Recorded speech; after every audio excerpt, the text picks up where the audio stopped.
Assalamualaikum warahmatullahi wabarakatuh. Selamat sore dan selamat bergabung di podcast Babeda Smart, Sapa Masyarakat Realitas Terkini.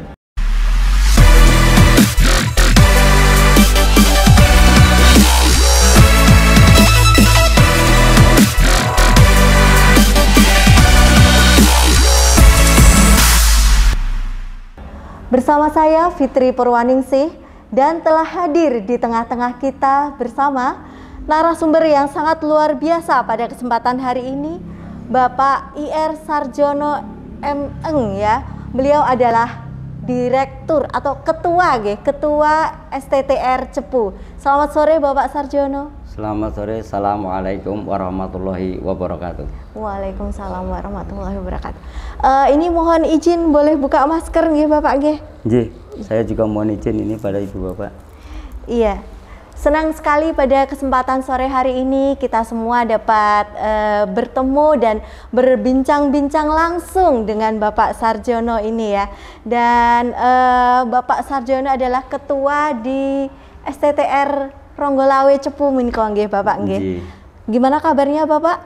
Alhamdulillah sehat-sehat. Alhamdulillah nggih Bapak nggih. Nggih. Di STTR Cepu ini berdiri sejak 3 April 1985 kalau nggak salah nggih Pak. Betul. Tepatnya 36 tahun silam.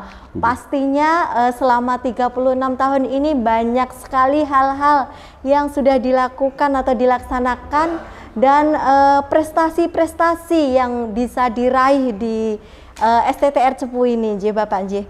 Nah, barangkali bisa diinformasikan atau dibagikan kepada kami nih program kegiatan unggulan apa yang ada di STTR Cepu ini, Bapak?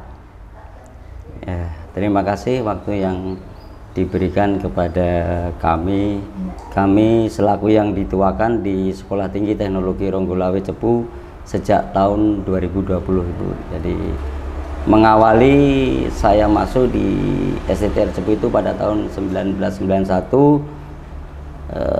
dari perubahan bentuk Akademi Teknologi Ronggolawe di tahun 2003 itu menjadi Sekolah Tinggi Teknologi Ronggolawe. Sejarahnya ya, sejarahnya begitu. Kemudian program unggulan kita di Sekolah Tinggi Teknologi Ronggolawe Cepu itu dalam rangka memberikan pembekalan terhadap para alumni kita yang notabene itu tidak banyak dilakukan di perguruan tinggi yang lain adalah adanya sertifikasi kompetensi yang dilaksanakan di PPSDM Cepu. Jadi kita sudah punya kerjasama. Kerjasama ngelinknya langsung dengan PPSDM betul, Cepu.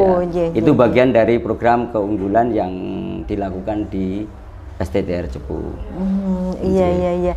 Kemudian dari program-program itu barangkali ada suatu kegiatan yang ini ikut mendukung atau berpartisipasi di dalam visi dari Bapak Bupati Blora, yaitu sesarengan bangun Blora gitu ya. Oh iya, betul sekali Bu. Jadi progres itu karena alumni kita ini kan mayoritas juga sebagian besar adalah warga Kabupaten Blora. Jadi kan dengan pembekalan sertifikasi kompetensi di bidang migas itu peluang persaingan untuk mendapatkan pekerjaan setelah lulus dari STTR Cepu itu menjadi lebih mudah karena ada tambahan sertifikasi kompetensi di bidang migas tadi.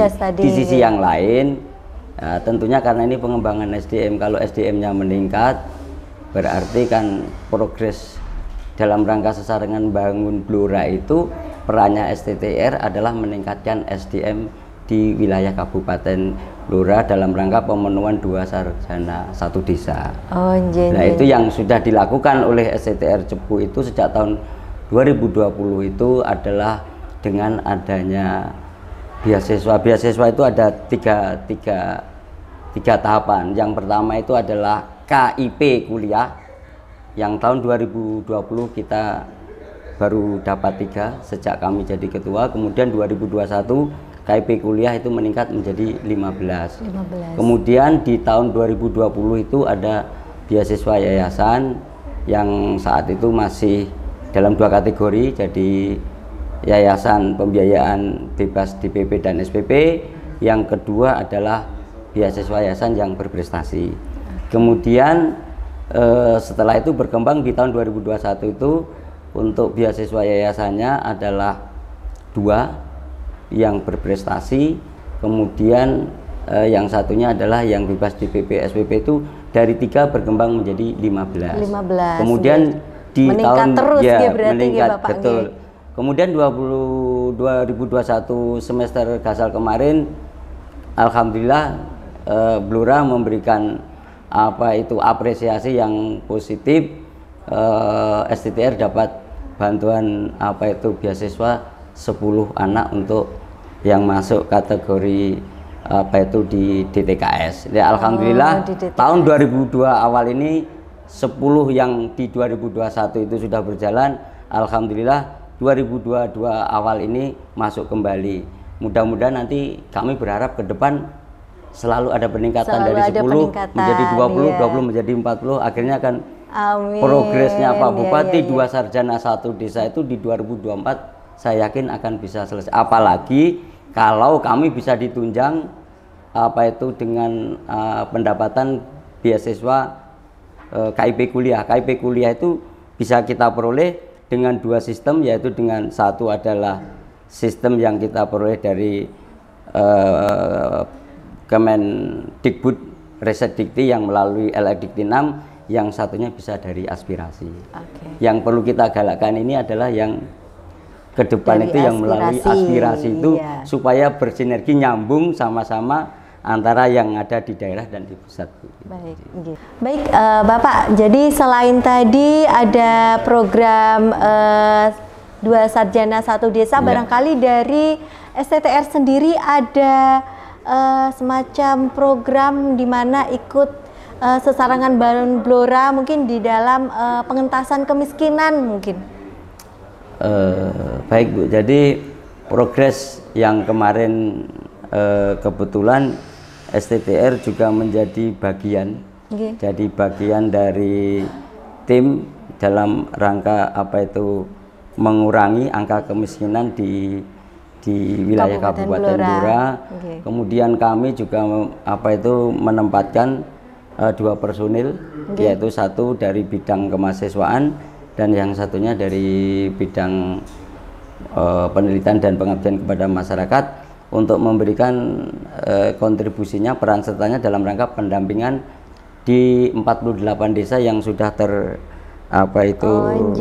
yang sudah terdaftar ya, itu jadi program 1 OPD 1 desa dampingan ikut timnya di situ. Betul.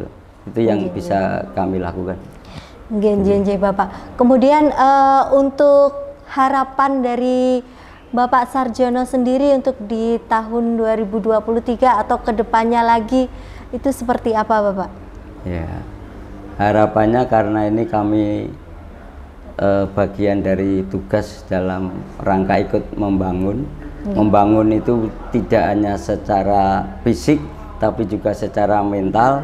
Secara mental mungkin kita sudah lakukan di dalam pelaksanaan progres pendidikan.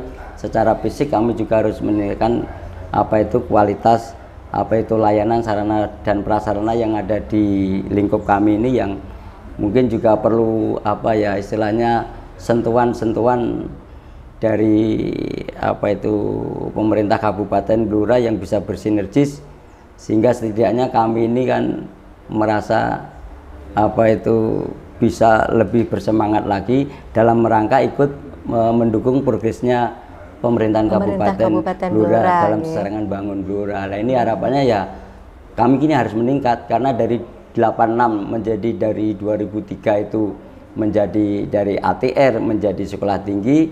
Ya, ke depan mudah-mudahan di 2024 itu sudah bisa menjadi universitas. Ini yang bisa diharapkan, karena dengan adanya universitas, perubahan STTR menjadi universitas itu akan memberikan bentuk layanan kepada masyarakat wilayah Kabupaten Blora dalam rangka mengurangi kemiskinan. Karena dengan meningkatnya SDM, kami percaya bahwa kemiskinan itu akan terkikis dengan sendirinya. Mengikuti gitu. Betul, ya guys.